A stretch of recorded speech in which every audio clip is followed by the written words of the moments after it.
Welcome back to the last Remnant video walkthrough 100% completion guide.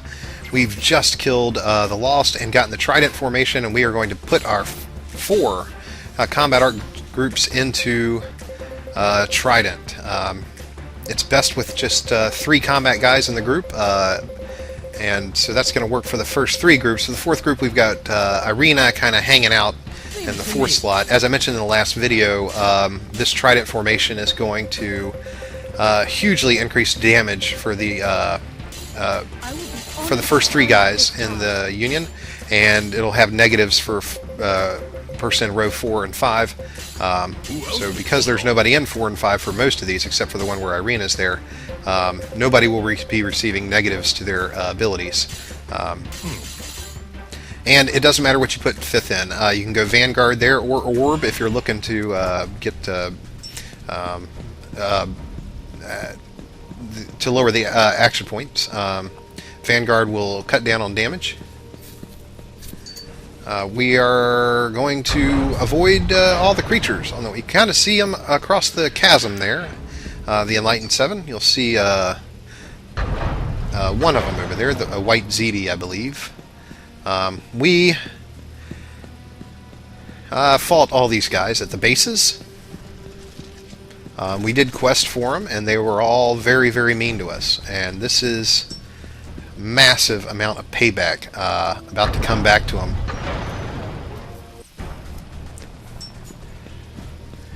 When we fought them at the bases, they had they had boys with them. They had trash groups with them. I believe they had like 5 trash unions and then them. So it was a little bit of a pain to deal with the trash. In this one, you only have to deal with the Enlightened Seven. And they don't stack all at the same time. You don't have to do all 7 at once, but you have to do some of them at the same time. We're going to try and dodge terror pests on the way here, just because that's what came up this time. So hopefully, if we are sneaky, we can get around them without engaging. Although it doesn't do anything. It's not like it alerts the Enlightened Seven that we're onto them and we're sneaking up behind them. They should probably know that we're going to kill them. What this quest, well, not quest, but guild task will do when we're done with it, is it will allow you on the PC to recruit the Enlightened Seven into your party. They are all unique leaders. They have all unique voiceovers and all that. They have their own unique stats, and I think almost all of them have unique Remnant weapon arts. So they're very nice to have with you. However, as I mentioned before, by the time you can defeat them, i.e. where we are now, to be able to defeat them, you don't need them. If you got a group that can defeat them, you can defeat anything in the game, and so there's no use bringing new guys in. They're not really bringing anything that we don't already have.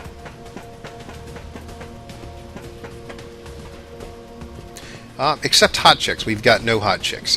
Somebody was complaining in the comments on a video. For whatever reason, we just don't have any. That's not my fault.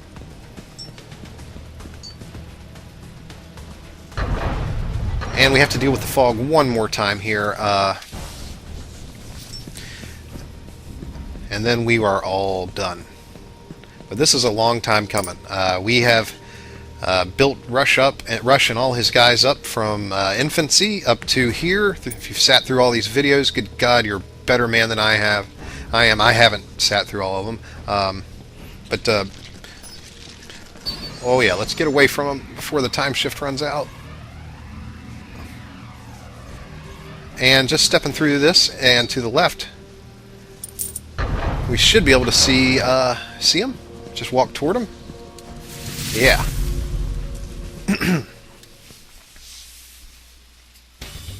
Defeat the Enlightened Seven. First we have to fight Enlightened Sniven. And we've only got 1 round where it's just him and us. So we need to do as much damage as we can to him. All the 7. have about 350,000 hit points, except for one who's got a little over 500. But almost all of them have about 350,000 hit points, and so we need to do 350 to this guy before reinforcements come in. In the second round, always, Milton will join the fight. Nobody should need to heal in the first round, so it should all be damage here. We should be high morale, high health when Milton shows up. We are. We are at high health, high morale. And we're going to leave everybody on Sniven. He's got to go down. We want to, no matter what, only have to deal with one of these guys at a time. I did one-shot this. And the Lost, I believe. I may have over-juiced my guys a little bit. But the next boss we fight, I definitely won't one-shot. Let's see, Sniven's down.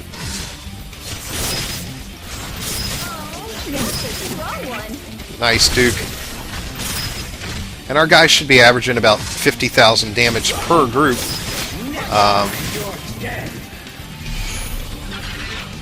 I will mention any of the Seven's annoying abilities when they appear, and they will be appearing soon. These first two guys are almost fodder. The only thing you have to worry about from Milton is he overdrives, and he's not the only one who overdrives. We'll see this a lot from the bosses. I don't know what I'm waiting for here. Rush is going to use his soul shield, maybe for the first time in a video, I'm not sure. But you'll see him shield his group with a mystic damage reduction. And Sniven is going to put on his overdrive, I believe. He'll get a bunch of extra attacks. There he goes. He gets 5 extra attacks on everybody he retaliates against, so he could effectively kill all 5 of our groups if we don't block them. They're very hard to block. There's the Soul Shield ability, and he has killed Rush's group. He killed a couple groups. The overdrive is very annoying, and the only tactical way around it is to never send all 5 of your guys in. So 3 of our groups are dead because Milton overdrove that round and retaliated on him and killed him, which he'll continue to do. He just overdrived again. That's what that blue-black veil he puts over himself is. This is common among these world bosses, and we'll see it. We'll see it again soon. Oh, that sucks. There's nothing you can do. He just he'll hit 5 times. Unless you get a couple blocks in there, you can't. Nobody has enough hit points. That group, Wingale's group, has 99999 hit points, and so that's the best they could do hit point wise, and they still didn't survive Milton's overdrive because it hits 5 times. So luckily when we send guys out to res, they're not attacking Milton, and so they won't get overdrived on. Nice Jaeger. It's going to do 112,000 damage that turn. That should be about 1/3 of Milton's health in that one hit. That defensive support is the one that's got the soul shield in it, which I believe Gabriel has now also. Yes, he does. And nice, Milton is down. Next up, we get 2 more. It's going to look like you should kill this little guy first because of this. He does this galaxy damage thing that hits all 5 groups, and your first instinct will be to, well shit, he took half of everybody's life. We should kill the little guy first. But that's not actually, that's not the very best way to do it. The very best way to do it would be to kill the big guy first, because he is, he's absolutely devastating. He will kill multiple groups per hit at times, and like I think he does this giant belly flop sumo drop there, blam.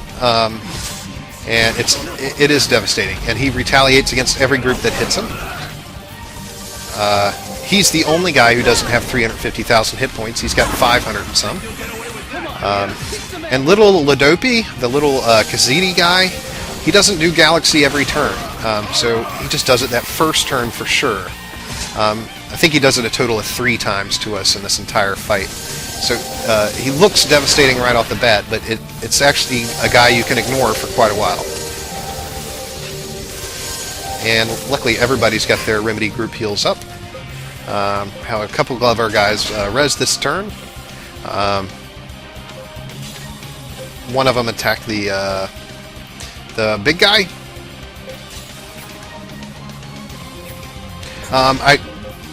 Not everything went to plan on these two. When I got to these two, my plan was to kill the big guy first, but what happened was Rush got an Omni Strike option on Ladopi, the little guy, and so I peeled him off of Zuido to hit Ladopi with an Omni Strike, and it killed him. But it wasn't my intent to kill Ladopi first, but just so happened to work out that way. The strategy is still sound to kill Zuido first. These two always come together. Whereas the first 2 guys came separately, these 2 come together.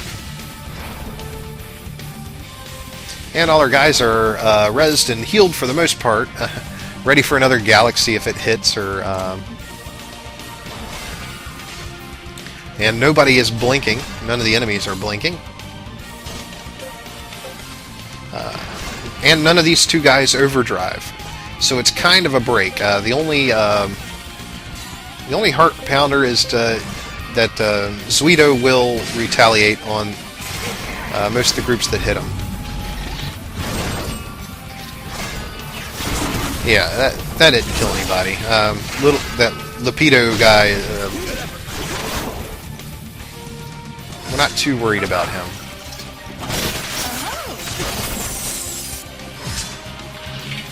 However, I'm not getting the best damaging arts to come up on Zuido. Like, he should definitely be blinking now. Even though he's got 500,000 hit points,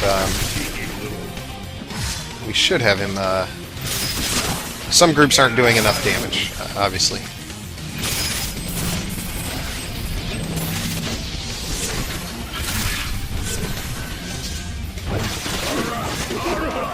Okay, and there's yet another turn where Ladopi did absolutely nothing. But he will shoot a Galaxy at us this time. He won't sit over there forever and do nothing, but he will sit over there a while and do nothing. I'm going to try and get a Kachixia up on Zuido. There's a Galaxy. Although I don't think it actually kills anybody.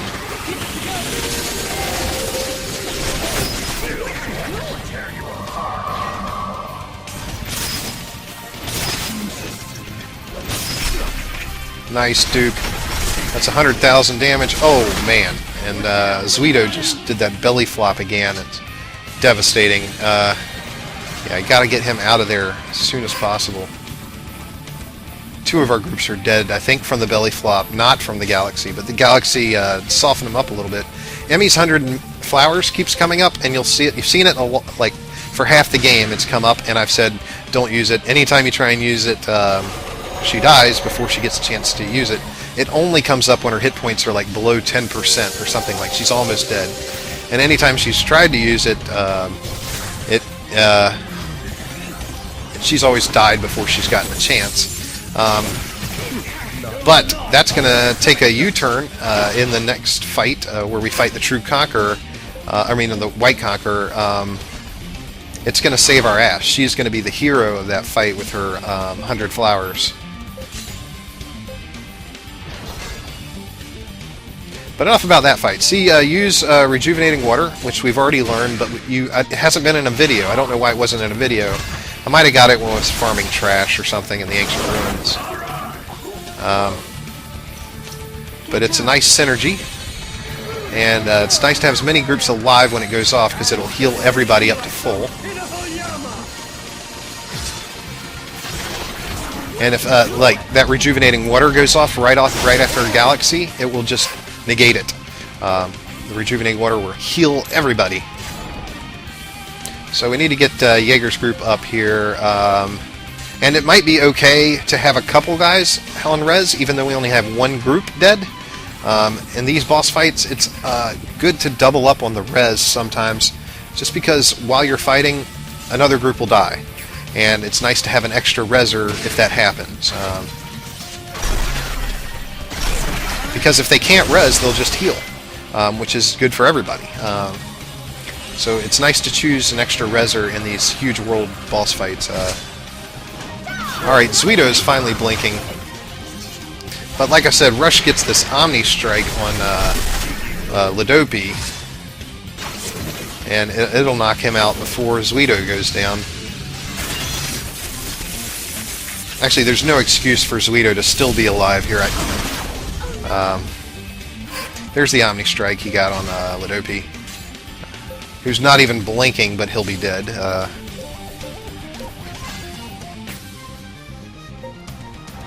Zuido has got to go down.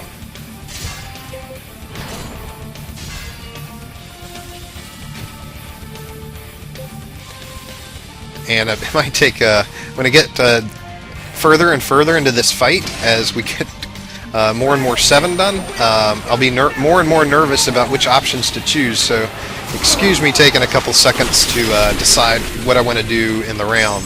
Sorry about that.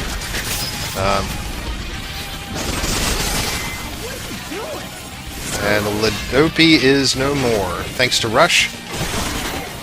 And they're both down. Gonna get some reses here before next one comes. Young, I believe, is... oh, I'm sorry, Zuido's not dead yet. I spoke too soon. Zuido is going to be dead right now. And it'd be nice if all our guys were resed up and healed up when the next guy comes. Young is going to be the next guy to come.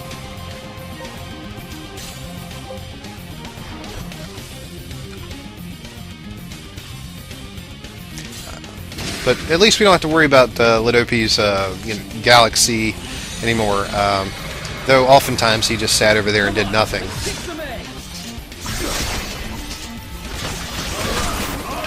And rushes down again. But so is Zuido. And we're reinforced before we get a chance to heal or res. And he's going to act like he's going to kill somebody, but he doesn't. Or, I'm sorry, he did kill Emmy, but he didn't kill who he was aiming at. This guy is just here as filler. This guy is a great opportunity for everybody to get a lot rezzed and healed up. He doesn't do anything to speak of. We're back down to 350,000 hit points. Hit points for him. He's really just a pit stop before we get to the final 2 of the 7. The 2 girls, Hannah and Henna, at the same time.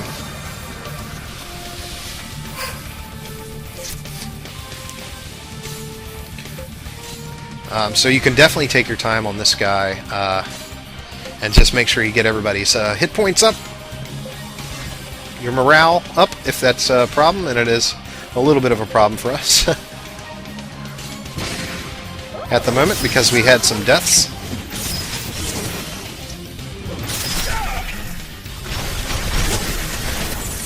A nice Duke did 133,000 damage, I think, there.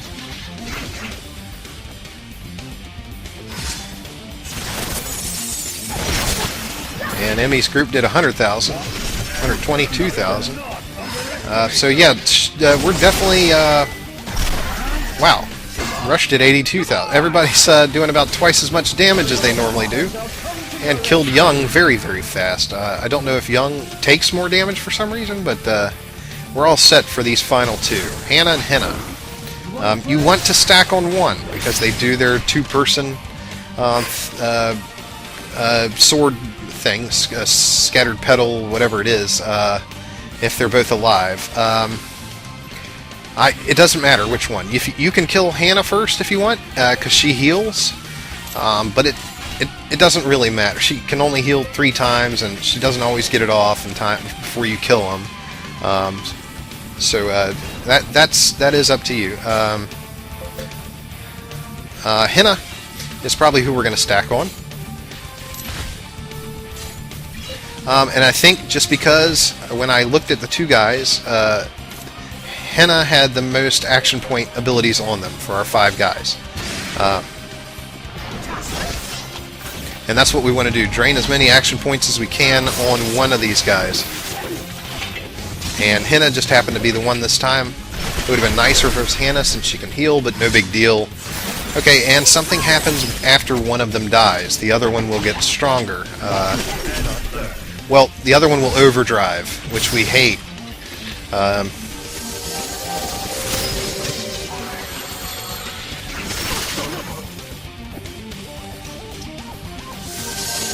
So we should all 5 be on Henna here. And after 1 round, Henna is not blinking. I think we do have Rush on Henna, just to keep her occupied, possibly. Yeah. And a Kachixia going on there. Not that we need it for anything. They don't have any end of the round shit. I don't think that they cast on you. This is their Scattered Petal or whatever it is. Which isn't as devastating as most other battlefield abilities. Our increase in damage that I mentioned in the last round may have something to do, or against Young anyway, may have something to do with us just being the Trident formation. And the and the upgraded weapons help. Okay, so Henna's blinking, and Paige just killed her. And so he's my little hero right now.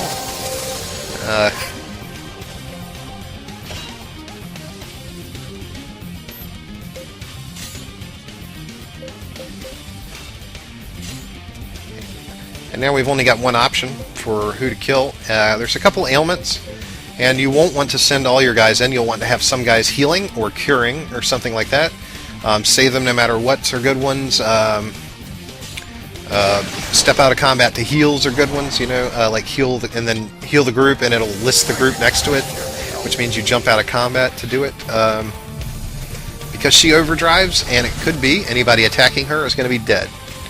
But that might be the next round. Nope, this is it. She's doing it. But somebody survived one, amazingly. So get some shield blocks there. But don't think Emmy's going to survive it. Nope.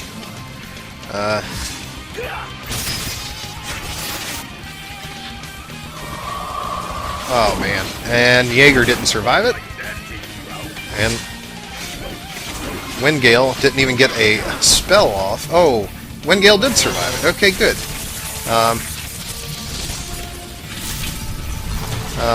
Yeah, having 10,000 hit points might help with that. Maybe she's not as devastating as Milton is with his sword.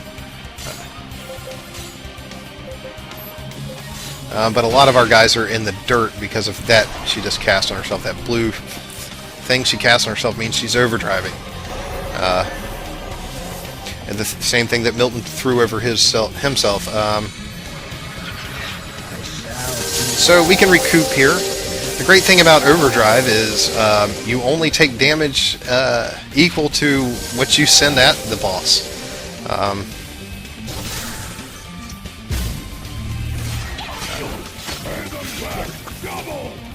Okay, so we spent that entire turn healing and curing, but we still have... Rush is a little debilitated, and Wingale's got a negative stat effect on him, but he's probably fine.